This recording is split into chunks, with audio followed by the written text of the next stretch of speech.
वही सीटेट की तैयारी करने वाले वैसे कैंडिडेट या वैसे प्रशिक्षु जो अभी तक ईवीएस की तैयारी नहीं किए हैं और ईवीएस से उनको डर लग रहा है, तो उनके लिए ईवीएस का 300 पीवाईक्यू का सीरीज चल रहा है। पीवाईक्यू क्या होता है?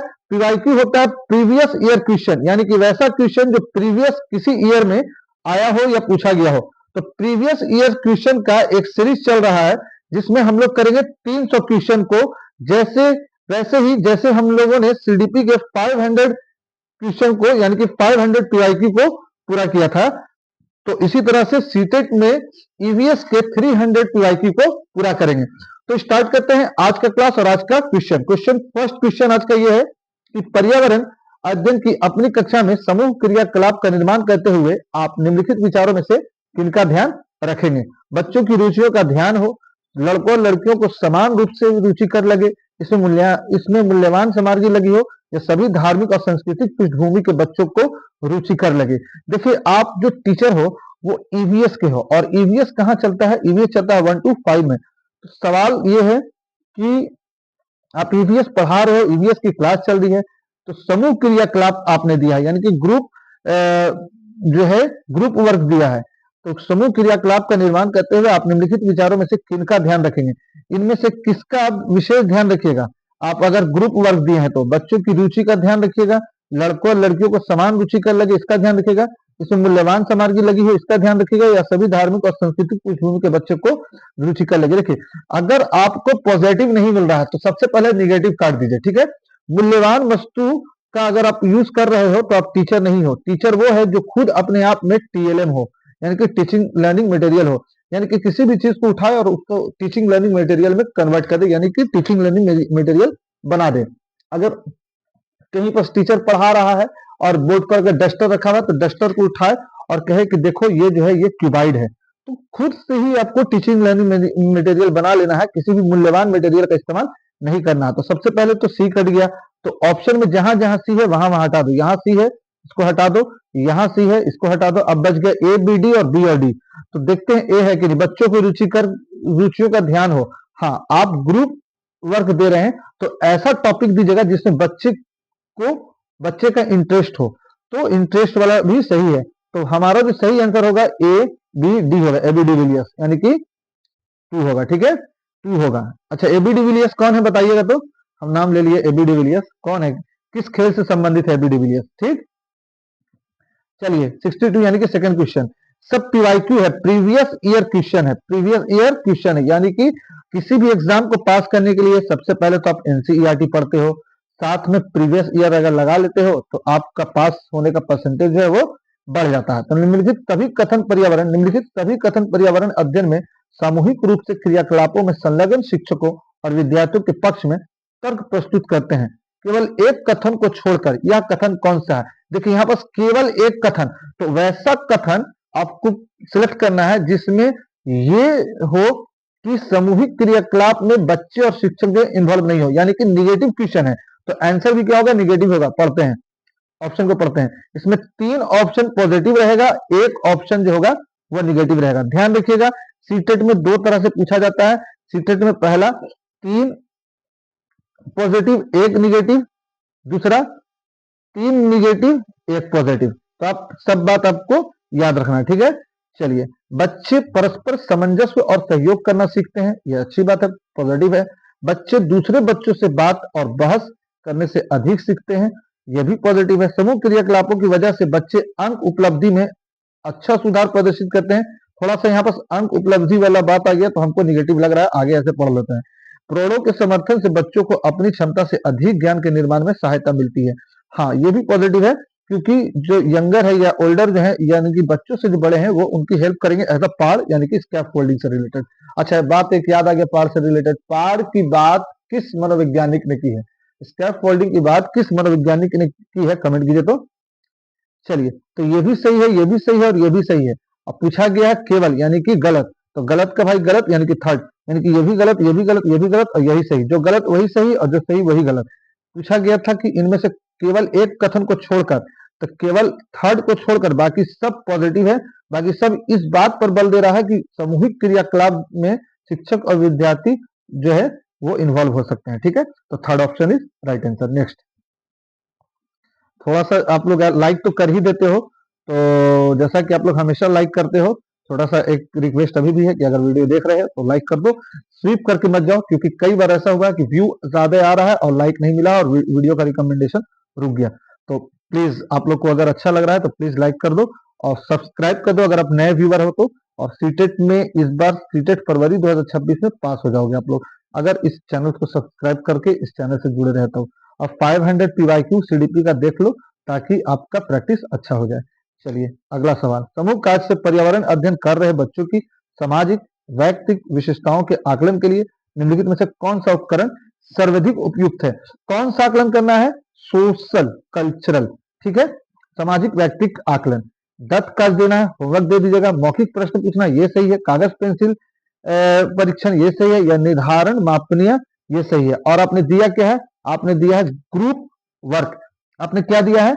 आपने दिया है ग्रुप वर्क। तो ग्रुप वर्क से रिलेटेड आपका सवाल है, कमेंट कीजिए कौन सा सवाल जो है इसका आंसर, कौन सा आंसर सही होगा, क्योंकि इसमें तीनों का तीनों पॉजिटिव लग रहा था। आपके हिसाब से नेगेटिव कौन है वो देखिए, इनमें आपके हिसाब से कौन पॉजिटिव है वो देखिए, क्योंकि सवाल पूछा गया पॉजिटिव में। सर्वाधिक उपयुक्त मौखिक प्रश्न, होमवर्क अगर आप दीजिएगा तो घर पे जाके करेगा, तो इससे तो आपका समूह कार्य का आकलन होगा नहीं, है ना। आप पर्यावरण अध्ययन पढ़ा रहे हैं तो आकलन असेसमेंट करना आपको, तो कागज पेंसिल से तो आकलन होगा नहीं और निर्धारण मापनी से होगा नहीं। तो सबसे उपयुक्त हो जाएगा समूह का मौखिक प्रश्न।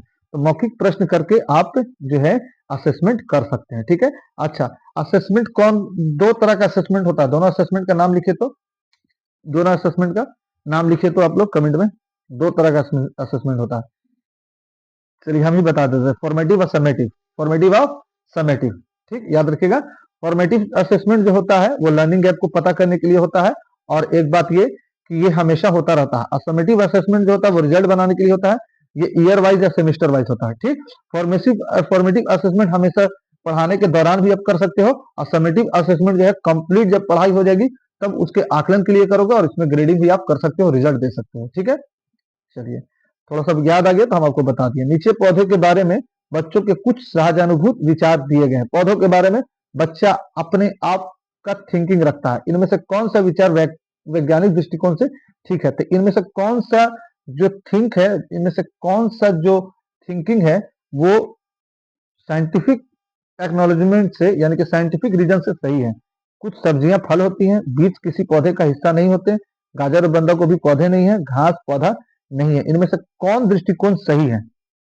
बताइए जल्दी, कौन सा दृष्टिकोण सही है? देखिए, बीज किसी पौधे का हिस्सा नहीं होते हैं, ऐसा कोई जरूरी नहीं है, क्योंकि बहुत सारे ऐसे पौधे हैं जिसके हिस्से बीज होते हैं और बीज से ही पौधे का अंकुरण होता है। थर्ड तो कट गया। गाजर और बंधा गोभी पौधे नहीं है, गाजर और बंधा गोभी दोनों पौधा है, ये भी कट गया। घास पौधा नहीं है, ये भी कट गया, घास भी एक छोटा पौधा है, सबसे छोटा पौधा घास ही है, ये भी कट गया। कुछ सब्जियां फल होती है, ये सही है। कुछ सब्जी ऐसी भी है जो फल है, जैसे शलगम एक तरह का फल है। गाजर, गाजर तो जड़ है ना, शलगम भी जड़ है। लेकिन कुछ फल सब्जियां ऐसी भी है जो फल है, जैसे कद्दू, फूल के बाद फल निकल जाता है, नेनुआ, इस तरह का जो है सब्जी जो है वो फल के फॉर्म में आता है। ठीक है, याद रहेगा। फल मतलब वो फल नहीं, आम केला और अमरूद वाला फल नहीं, फल मतलब जो फूल से निकलता हो, है ना। कक्षा 4 की एक शिक्षिका ने अपनी विद्यार्थियों से कहा, कुछ वयोवृद्ध लोगों से यह पूछिए कि जब वे जवान थे तो क्या उन्होंने कुछ ऐसे पौधे देखे थे जो आजकल नहीं दिखाई देते हैं।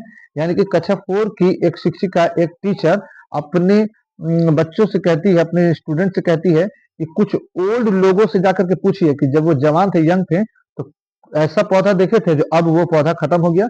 तो इस सवाल के पीछे उसका रीजन क्या है, यानी कि वो जो शिक्षिका है वो क्या करना चाहती है। उपरोक्त प्रश्न के पूछे जाने पर निम्नलिखित में से किस कौशल के आकलन की संभावना है?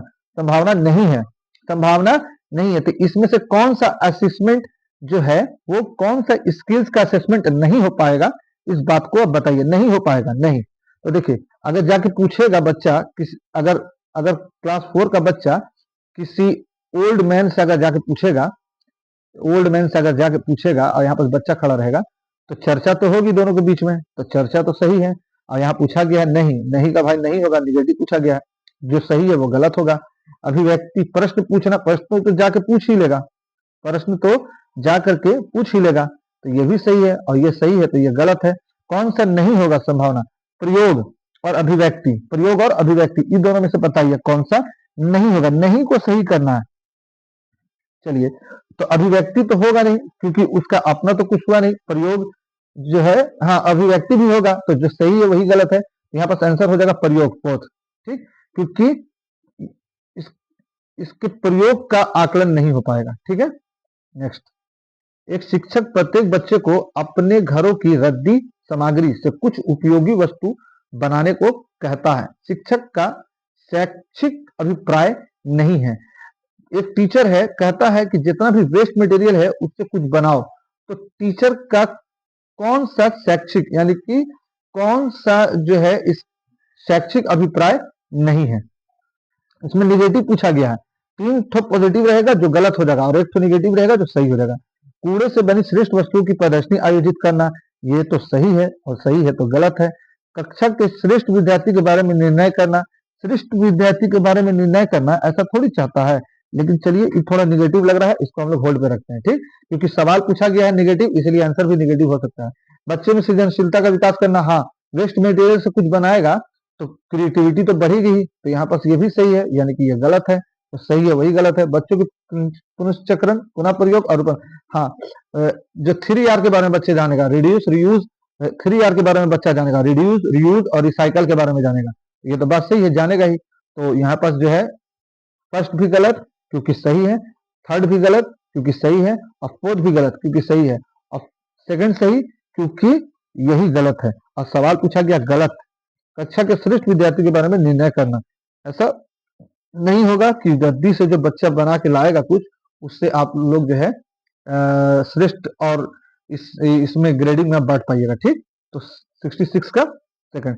थोड़ा स्पीड में चलते हैं। निम्नलिखित प्रश्नों को पढ़िए। मैंने क्रियाकलाप की योजना कितनी अच्छी बनाई, मैंने योजना का अनुसरण कितना अच्छा किया, मेरी शक्तियां क्या थी, मुझे सचमुच कठिन क्या लगा। ऊपर दिए गए 4 प्रकार के प्रश्नों के उत्तरों से होगा बच्चों और शिक्षकों दोनों का स्व आकलन, शिक्षक द्वारा समग्र आकलन, बच्चों का स्व आकलन या शिक्षकों का स्व आकलन।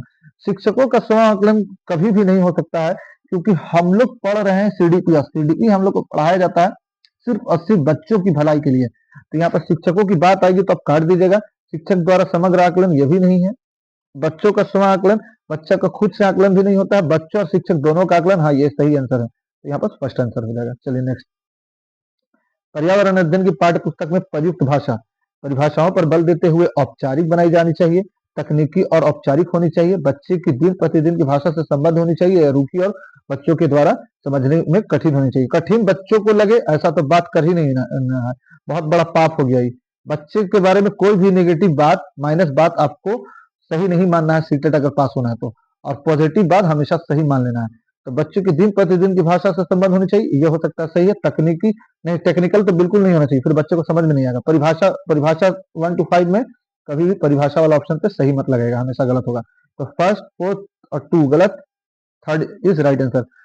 डेली लाइफ, बच्चे के डेली लाइफ के लैंग्वेज से जुड़ा हुआ रहना चाहिए। ठीक है, और आप लोग का पता होना चाहिए कि केवीएस भी अब लोकल में बहाली देने लगा है, यानी कि जिस राज्य के आप हैं उसी राज्य में आपको अपॉइंट कर देगा। इसके पीछे मुख्य कारण यही है कि जो केवीएस है वो आपको एनसीईआरटी जो है केवीएस को इंस्ट्रक्शन दिया है कि आप जो है रीजनल लैंग्वेज वाले टीचर को रखें, यानी कि अगर बिहार के किसी अपॉइंट किए हुए टीचर को तमिलनाडु भेज देते हैं तो भाषा लैंग्वेज गैप हो जाएगा और वहां पर बच्चे का लर्निंग जो है वो बाधित हो जाएगा। तो इसलिए जिस स्टेट से जो कैंडिडेट पास हो रहा है उसको उसी स्टेट में पोस्टिंग मिल रही है। केवीएस में भी वैसा हो गया है। ठीक है, ठीक यही कारण से, ताकि बच्चे के दिन प्रतिदिन की भाषा से संबंध जोड़ा जा सके। ठीक, चलिए 8 क्वेश्चन हो गया। थोड़ा सा जल्दी में चलते हैं क्योंकि बहुत धीरे रहेगा तो फिर वीडियो लंबा हो जाएगा।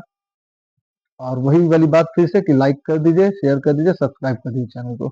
एक शिक्षक अपने विद्यार्थी को विभिन्न पशुओं के चित्र देता है और उन पशुओं पर रंग भरने को कहता है जो हमारे घरों में नहीं रहते हैं। इस क्रियाकलाप का उद्देश्य क्या है? एक टीचर जो है कई तरह के जानवरों का फिगर दिया और कहा कि उसको कलर कर दो जो हमारे घर में नहीं रहते हैं, यानी कि डोमेस्टिक एनिमल्स को छोड़ करके सबको कलर कर दो। तो या क्रिएटिविटी को डेवलप करना, सृजनात्मकता का विकास करना, अवलोकन का विकास करना, वर्गीकरण कौशल का विकास करना या डाटा संग्रह का विकास करना, क्या करना चाहता है टीचर? किस इसमें से किस किस स्किल्स का डेवलपमेंट होगा टीचर के इस क्रियाकलाप से। चलिए कमेंट दीजिए ए बी सी डी, और एक से अधिक कोई ऑप्शन हो जाएगा तो एक से अधिक में आप कमेंट कीजिए। चलिए देखते हैं कि कौन सा सही होगा। देखिए पहले जो गलत होगा उसको हटा लेते हैं, अगर जो गलत होगा अगर वो हो जाएगा तो सही अपने आप निकल जाएगा। ठीक, देखते हैं। डाटा संग्रह करना, डाटा संग्रह करना हमारे हिसाब से जो ऑप्शन है वो ठीक नहीं है, क्योंकि बच्चे को टीचर ने दिया है सिर्फ और सिर्फ डोमेस्टिक एनिमल छोड़ करके सारे को कलर करने के लिए, तो यहाँ पर डाटा संग्रह नहीं होगा। अब जहां जहां डी है वहां वहां काट दो, यहाँ डी है, यहाँ डी है, यहाँ डी है, बच गया कहाँ, सिर्फ और सिर्फ थर्ड। तो third answer is right answer. ऐसा कोई भी क्रियाकलाप देने से डाटा से रिलेटेड कोई भी संग्रह नहीं होता है। ठीक, डाटा कलेक्शन से रिलेटेड कुछ भी नहीं होगा। हाँ, बच्चा अगर कलर करेगा तो कंस्ट्रक्टिविस्ट होगा, क्रिएटिविटी बढ़ेगी, अवलोकन का विकास होगा, देखेगा और वर्गीकरण करेगा, यानी कि डोमेस्टिक अलग, वाइल्ड एनिमल्स अलग, तो वर्गीकरण के स्किल्स को भी आपको बच्चा डेवलप करेगा। चलिए थोड़ा सा जल्दी में तो पढ़ना ही चाहिए, हो नहीं पा रहा है क्योंकि क्वेश्चन लंबा लंबा है, फिर भी अब बर्दाश्त कीजिए। पर्यावरण अध्ययन के पाठ्यक्रम जिसे 6 उप विषयों के चतुर्दिक निर्मित किया गया है में पौधे और पशु को जानबूझकर परिवार और मित्र के उप थीम में रखा गया है। पौधा और पशु किसके उप थीम में है, परिवार और मित्र के उप थीम में। ठीक है, 6 मुख्य थीम है और बाकी उप थीम है। इसके लिए निम्नलिखित में से विषय के अंतर्गत सम्मिलित किया गया है। इसके लिए निम्नलिखित में से एक कारण को छोड़कर शेष सभी कारण हो सकते हैं, या एक कारण कौन सा है, तो इसमें ऐसा करना, ऐसे करने के पीछे कि परिवार और हाँ, पौधे और पशु को परिवार और मित्र के उप थीम में रखना का बहुत सारा कारण होगा, तो इसमें से 3 कारण इसमें दिया गया है और एक कारण ऐसा दिया गया है जो कारण नहीं है, तो जो कारण नहीं है उसी को आपको सही करना है। तो ऑप्शन हम पढ़ देते हैं और ऑप्शन जब पढ़ लेंगे तो आपको समझ में आ जाएगा।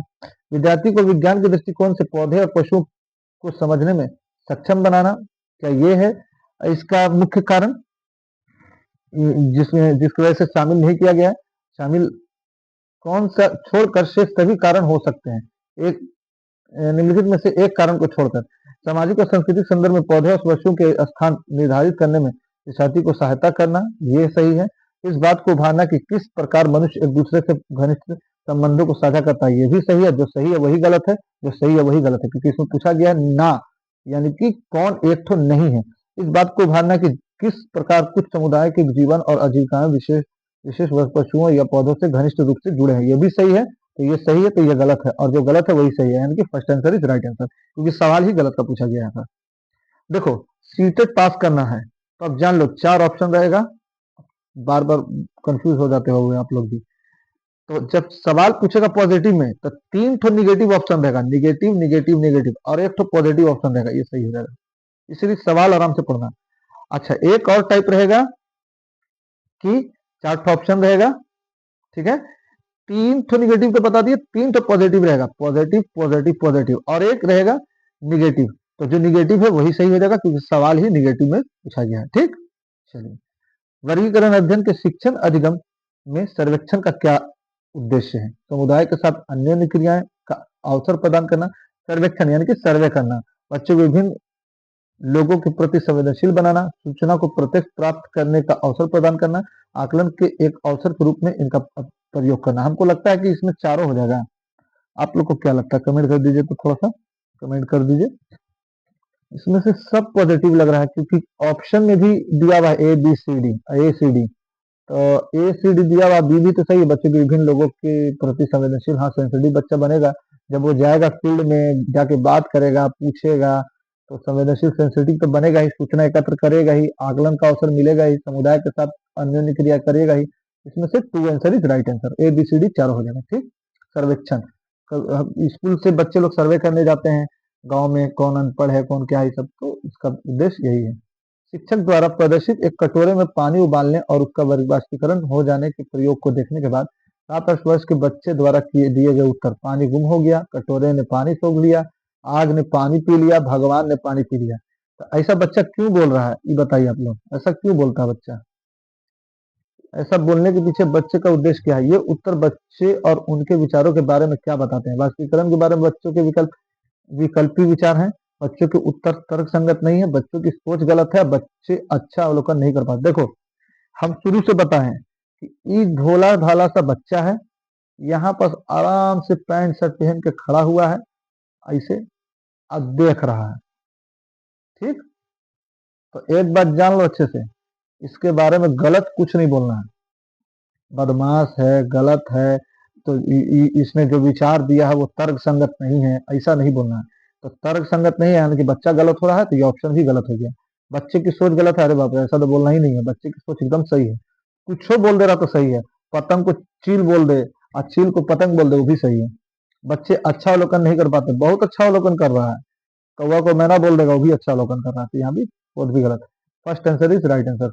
वाष्पीकरण के संदर्भ में बच्चे का विकल्पी विचार है, यानी कि अलग अलग साइड से अलग अलग डाइवर्जेंट थिंकिंग में बिलीव करता है बच्चा। ठीक, चलो, शिक्षकों को इन उत्तरों का सामना, लास्ट तक बने रहोगे तब मामला पूरा समझ में आएगा।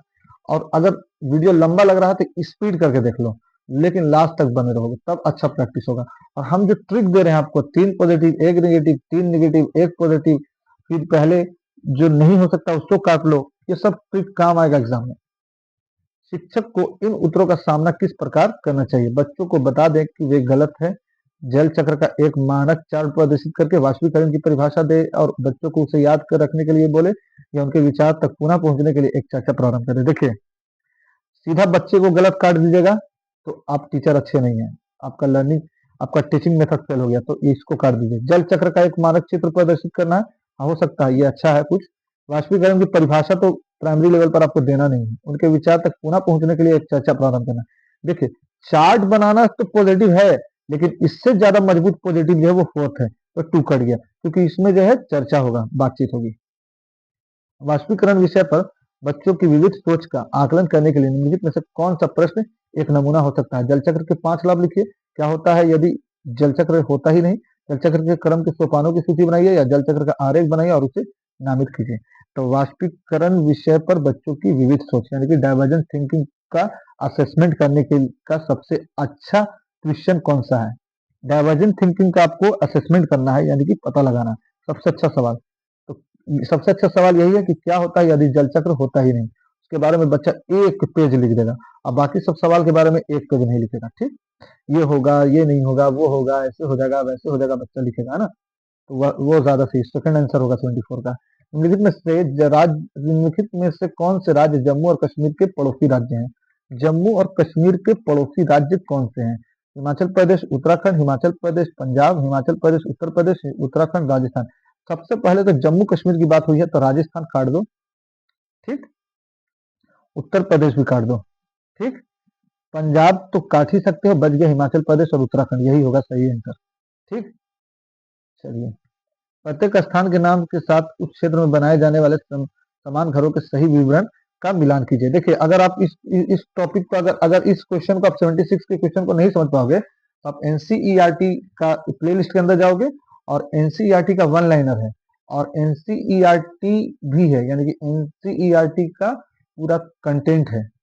एक वन लाइनर का भी प्लेलिस्ट है, एक प्लेलिस्ट है वन लाइनर का और दूसरा प्लेलिस्ट है एनसीईआरटी कंटेंट, यानी कि उसको सीधा एनसीईआरटी बुक से ही फोटो खींच करके पढ़ाया गया है, उसको पढ़ लोगे तो आपको घर से रिलेटेड सारा कंसेप्ट क्लियर हो जाएगा। ठीक, प्लेलिस्ट में जाओ, उसके बाद समझ में आएगा। प्लेलिस्ट में जाओ, उसमें सब है, या फिर लिख लो कि EVS NCERT bye Saar academy, उसमें आ जाएगा आपको। ठीक, उससे पढ़ लोगे। अब तो घर के बारे में मिलाना है, कहाँ क्या है। ठीक है, बांस के खंभों पर बने ऊंचे उठे हुए घर, बांस के खंभों पर वहां घर बनता है जहां बाढ़ आता है, ज्यादातर बाढ़ कहाँ आता है? असम में आता है, तो इसको असम से मिला दीजिए, फर्स्ट को असम में। ठीक, राजस्थान में कटीले और झाड़ी उड़ी का इस्तेमाल होता है घर बनने के लिए, तो पत्थर या लकड़ी से बने ढालू छत ये नहीं होगा, कटीली झाड़ियों से छाई होती है। मिट्टी के घर जिनकी छतें कटीली झाड़ियों से छाई होती है, तो बी का फोर्थ हो गया। ठीक, बी का फोर्थ हो गया और सी का 1 हो गया, बी का फोर्थ और सी का 1।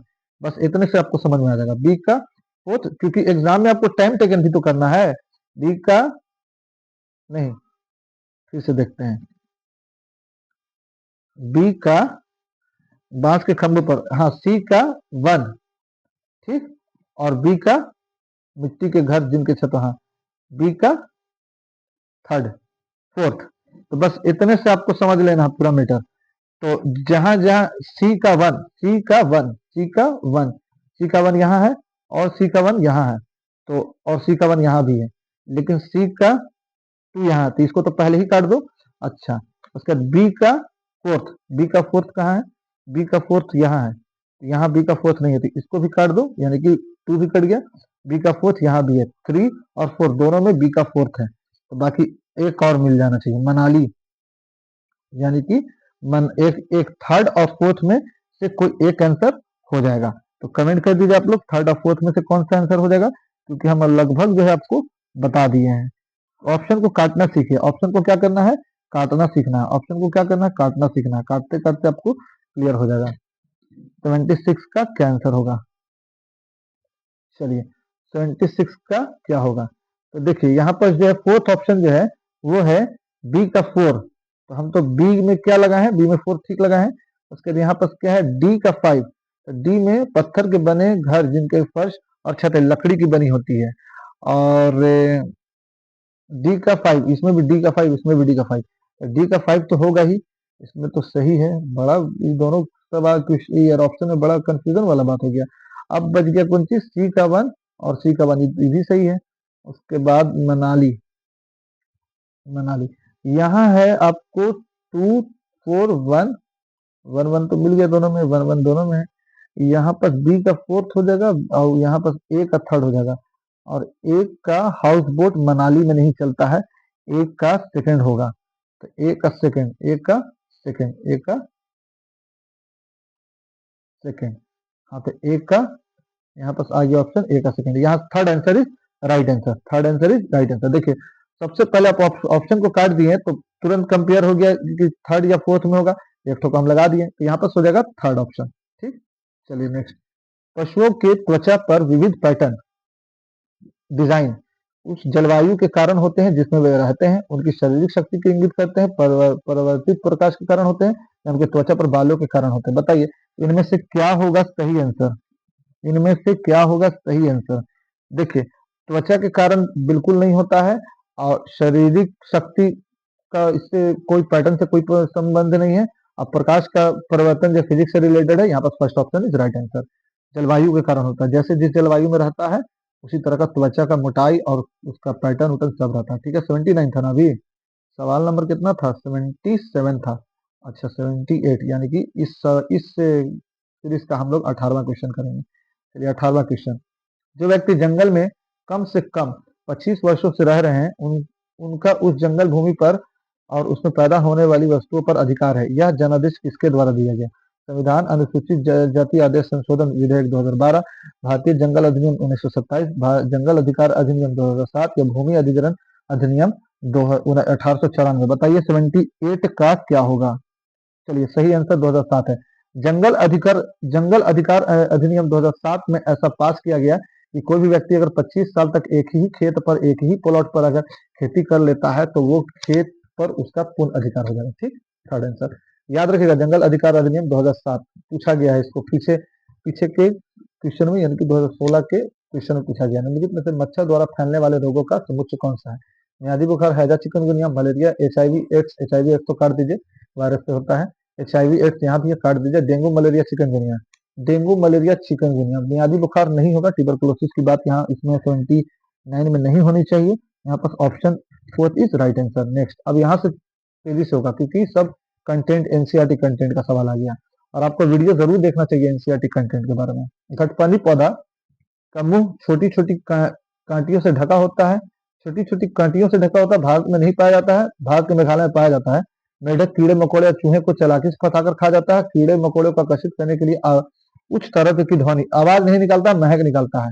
फर्स्ट भी गलत, सेकंड भी गलत, थर्ड इज राइट आंसर। ठीक है, खटपनी पौधा, ठीक याद रखिएगा, आवाज नहीं स्मेल निकालता है। ठीक है, और छोटी छोटी कांटियों से नहीं ढका रहता है, बल्कि एक पत्ता होता है उससे ढका रहता है। ठीक, चलिए नेक्स्ट, नीचे दिए गए खाद्य पदार्थों के किस समुच्चय में लौह तत्व प्रचुर मात्रा में पाए जाते हैं? गुड़ जहां होगा वहां सही होगा, तो गुड़ कहाँ कहाँ है? गुड़ गुड़ फोर्थ में भी है, गुड़ वंश में भी है, तो ये तो हम दोनों जगह हो गया। तो पहले सबसे पहले तो आलू जहां है कार्बोहाइड्रेट काट दीजिए, आंवला आलू टमाटर यहाँ भी काट दीजिए। अब बंदा गोभी यहाँ है लेकिन यहाँ पालक है, तो पालक ज्यादा मजबूत है, आयरन से रिलेटेड, फोर्थ भी काट दीजिए। First answer is right answer. आंवला, पालक और गुड़ तीनों में होता है आपको ये अरे आयरन। ठीक, हमारे देश के लगभग सभी भागों में मिर्च का उपयोग भोजन पकाने में किया जाता है। हमारे देश में मिर्च को लाने वाले व्यवसायी कौन है? उज्बेकिस्तान से, दक्षिण अमेरिका से, ऑस्ट्रेलिया से, अफगानिस्तान से। मिर्च कहाँ से आई, कौन कहाँ से आया, एनसीईआरटी के कंटेंट में पढ़ाया गया, आप जाकर के प्लेलिस्ट को देख लीजिए। सेकंड, दक्षिण अमेरिका से आई है। मिर्च कहाँ से आई है? दक्षिण अमेरिका से आई है। ये प्रैक्टिस का सीरीज है, इसमें सिर्फ प्रैक्टिस करेंगे क्योंकि फरवरी में 8-10 फरवरी को सीटेट का एग्जाम होने वाला है। निम्नलिखित में से कौन सा पक्षी कैक्टस पौधे के कांटों के बीच अपना घोंसला बना लेता है? फाख्ता ऑप्शन है, हाँ फाख्ता इज राइट आंसर। ठीक, नेक्स्ट नेक्स्ट, किसी पशु के विषय में नीचे दिए गए विवरण को पढ़िए और उस पशु को पहचानिए। यह भालू जैसा दिखता है परंतु भालू नहीं होता। यह दिन के लगभग 17 घंटे वृक्षों के शाखाओं से उल्टा लटक कर सोता है। यह जिस वृक्ष पर रहता है उसी की पत्तियां खाता है। अरे 40 वर्षों तक जीवित रहता है। अरे सारी बात स्लोथ के बारे में। स्लोथ ऑप्शन कहाँ है? Sloth is right answer. ठीक, लंगूर चिंपैंजी में कंफ्यूज मत हो जाएगा एग्जाम में। स्लोथ, ठीक, उल्टा लटक के सोता है। नीचे दिए गए जीवों के समूह में से किनकी दृष्टि श्रेष्ठ होती है तथा वे मनुष्य की तुलना में 4 गुनी अधिक दूरी तक वस्तु को देख लेते हैं? देखिए, जब सवाल आएगा आपके इसमें अरे एग्जाम में, तो आपसे कहा जाएगा कि ध्यान से देखो और सवाल को पढ़ो ताकि सवाल समझ में आए। तो आप किसकी नजर से देखोगे? है ना, चील की नजर से देखोगे। तो चील जहां ऑप्शन में होगा वो सही होगा। मधुमक्खी काट दीजिए, सांप काट दीजिए, बाघ काट दीजिए। चील, चील, गरुड़, गिद्ध। चील, गरुड़, गिद्ध तीनों की नजर तेज होती है। जाएगा सीधा अपना निशाना पर लगाएगा और ये यहाँ पे शिकार करेगा, खा लेगा। तो चील की नजर से आपको ऑप्शन को देखना है। जहां जहां गलत है उसको पहले काट देना है, सही को लगाना है। चलिए नेक्स्ट, 86, नीचे दिए गए खेती करने के विवरण को पढ़िए और इस ढंग को पहचानिए। पहचान कीजिए। फसल को काटने के पश्चात खेत को कुछ वर्षों के लिए खाली छोड़ दिया जाता है, उसमें कुछ भी नहीं उगाया जाता है। इस भूमि में बांस या अन्य खरपतवार जो भी कुछ उग जाता है उन्हें उखाड़ा नहीं जाता है, काट कर जला दिया जाता है। यह राख भूमि को उबर बनाती है। जब वह भूमि खेती के लिए तैयार हो जाती है तो उसे हल्का सा खोदा जाता है, भूमि को जोता नहीं जाता है और बीज छिड़क दी जाती है। अरे इस पूरी बात झूम खेती के बारे में हो रही है, तो इसको कहा जाता है झूम खेती। झूम खेती इज राइट आंसर। ये पूरा विशेषता झूम खेती के बारे में, जला दिया जाता, उखाड़ा नहीं जाता। ठीक, जब कोई सपेरा अपने वाद्य यंत्र बीन को बजाता है तो ये जमीन में हुए कंपन की वजह से वो सुन पाता है सांप। तो सांप उसकी ध्वनि पर सिर को इधर उधर घुमाता है। आपके विचार से सांप वाद्य यंत्र के प्रति अनुक्रिया कैसे कर रहा है? उस वाद्य यंत्र द्वारा उत्पन्न, यानी कि जब बीन बजाता है सपेरा, तो सांप कैसे सुनता है? उत्पन्न कंपन के प्रति अनुक्रिया करता है। उस वाद्य यंत्र को सुनकर, सूंघता बिल्कुल नहीं, काटिए, उस वाद्य यंत्र को ध्वनि को सुनकर सुनता नहीं है, सिर्फ वाइब्रेशन से वो अपना एक्टिविटी स्टार्ट कर देता है। उस वाद्य यंत्र को गति देकर सांप देखता भी नहीं है बीन को। ठीक है, तो first option is right answer. जमीन में हुए कंपन के कारण सुन लेता है। NCERT content by Saar Academy. NCERT content CTET NCERT नहीं, CTET NCERT EVS content by Saar Academy, या फिर प्लेलिस्ट में जाकर देख लो। ठीक है, CTET EVS NCERT content by Saar Academy जाकर देख लो। पूरा एनसीईआरटी का हूबहू बुक से पढ़ाया गया है। ठीक, और छोटा सा रिक्वेस्ट है कि अगर वीडियो सही लग रहा हो, प्रैक्टिस अच्छी हो रही हो, तो दोस्तों के साथ शेयर कर दो ताकि वो भी अपना सीटेट अच्छे से क्रैक कर लें। और ये आपका अभी जो वीडियो चल रहा है ये लगभग जो है 318, 321, ये 7वां या 8वां सीरीज है। 7वां सीरीज होगा। ठीक, 300 क्वेश्चन का सीरीज है ये। यहाँ पर हम 210 क्वेश्चन या 240 क्वेश्चन को कंप्लीट कर रहे हैं। परिवार एक इकाई होता है जिसमें माँ, पिता और उनके 2 बच्चे होते हैं। यह कथन सही नहीं है क्योंकि इस कथन में यह स्पष्ट करना चाहिए कि बच्चे जैविक होते हैं। सही नहीं क्योंकि परिवार एक कई प्रकार के होते हैं तथा परिवार का केवल एक ही रूप वर्गीकरण नहीं किया जा सकता। सत्य है, देखो बात तो ये है कि सही नहीं है, तो सत्य है ये तो गलत ही है, सत्य है ये भी गलत है। और सही नहीं है क्योंकि परिवार सिर्फ इस तरह का नहीं होता है कि माँ, पिता है और उनके बच्चे हैं। तो ये second option is right answer, first भी गलत। चलिए 89, 2 क्वेश्चन और है बस, सेकंड लास्ट ये हुआ। सेकंड लास्ट यानी कि सेकंड से लास्ट। मानव के पेट में अमाशय रस की प्रकृति होती है और वह भोजन के पाचन में सहायता होता है। कौन सा जो जो ह्यूमन स्टोमक है इसमें जो एसिड होता है ना, जो पाचन करता है, डाइजेस्टिव जूस जो होता है वो कैसा होता है? एसिडिक होता है, बेसिक होता है या न्यूट्रल होता है? अब बताइए इसमें से आंसर क्या होगा? 89 का सही आंसर तो बता दीजिए आप। अम्लीय होता है ना, एसिडिक होता है, तभी तो खाना खाते के साथ खाने को जो है तोड़ना स्टार्ट कर देता है, सड़ाना स्टार्ट कर देता है, तो एसिडिक होता है। ठीक है, अम्लीय होता है। कक्षा 3 के एक शिक्षक ने अपने बच्चों को निम्नलिखित पेड़ों पौधों की पत्तियों को विभिन्न वर्गों में वर्गीकृत करने कहा, जैसे नींबू, आम, तुलसी, पुदीना, नीम, केला आदि। कुछ विद्यार्थी ने पत्तियों का वर्गीकरण इस प्रकार किया: दवाओं के गुणों वाली पत्तियां और दवाओं के गुण से रहित पत्तियां, बड़ी पत्तियां और छोटी पत्तियां। शिक्षक ने ए को सही माना और समूह बी को गलत माना। देखिए, बच्चा दोनों सही है, जिसने मेडिसिनल वैल्यू के तौर पर डिवाइड किया वो भी सही है, और जिसने साइज के तौर पर डिवाइड किया वो भी सही है। अब देखिए टीचर क्या कहती है, यही तो सीडीपी है बाबू। सीडीपी आप लोग पढ़िएगा तो बहुत कंफ्यूज हो जाएगा। और सीडीपी का कोई भी बुक आपको सीडीपी नहीं सिखा सकता है, जितना प्रैक्टिस करोगे उतना अच्छा रहेगा। यह क्रियाकलाप पत्तियों से सूचना ग्रहण करने पर केंद्रित है जी, जिसका भिन्न अर्थ लगाया जा सकता है। बच्चे बहुत प्रकार के संदर्भों को कक्षा में ले आते हैं, जिसकी सराहना होनी चाहिए। बच्चे, इसमें से क्या पूछ रहा है, सही वाला। हाँ, अपने अनुभव पर निर्भर करते हुए बच्चे वर्गीकरण बहुत से तरीके का उपयोग कर सकते हैं। वर्गीकरण का कार्य बहुत विशिष्ट और स्तरीकृत है तथा इसका एक ही सही उत्तर होना चाहिए। तो इसमें से जो सही माना और सही गलत निम्नलिखित उसमें से कौन सा कथन अधिगम प्रतिबिंबित करता है? कौन सा कथन अधिगम को प्रतिबिंबित करता है? वर्तन का कार्य बहुत विशिष्ट है और स्तरीकृत है, यानी कि बहुत डाइवर्जेंट है, और कई तरह से एक ही बच्चे एक ही टॉपिक पर डाइवर्जेंट थिंकिंग शो कर सकते हैं। तो सबसे मजबूत जो होगा वो fourth option is right answer. अब छोटा सा रिक्वेस्ट आप सभी से यही है कि वीडियो बनाने में लगता है थोड़ा सा मेहनत, तो मेहनत अगर लगता है तो हम आपसे इतना ही मांग रहे हैं कि वीडियो को लाइक कीजिए, शेयर कीजिए और चैनल को सब्सक्राइब कीजिए, और अपना कमेंट जरूर कीजिए। एक एक क्वेश्चन का जो आंसर है उसको कमेंट कीजिए, और अपने स्टेट का भी नाम लिखिए कि आप किस राज्य से हमारे वीडियो को देख रहे हैं। और छोटा सा रिक्वेस्ट ये भी है कि जो कंटेंट का वीडियो है, जैसे जिम पियाजे है, लेवाइस्की है, नोम चोम्स्की है, स्किनर है, ये भी बना हुआ है प्लेलिस्ट में, उसको भी जाकर के देखिए। जैसे कि पोर्टफोलियो है, ये सारा चीज जो है बना हुआ है, उसको भी आप जाकर के देखेंगे। तो thanks for watching this video, subscribe.